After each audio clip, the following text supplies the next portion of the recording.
Hello, এবার আমাদের জাতীয় সঙ্গীত শুরু হবে। যে যেখানে আছেন আপনারা একটু উঠে দাঁড়াবেন, এটা সবারই কর্তব্য।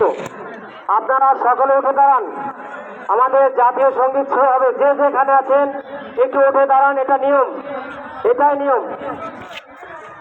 আমরা প্রথমে সকল দর্শকদের অনুরোধ করছি, আমরা ফাইনাল খেলা শুরু করা হোক। বলো বলো, সুকান্ত বলো। মাইক থেকে জানানোর জন্য অনুরোধ করবো। আজকে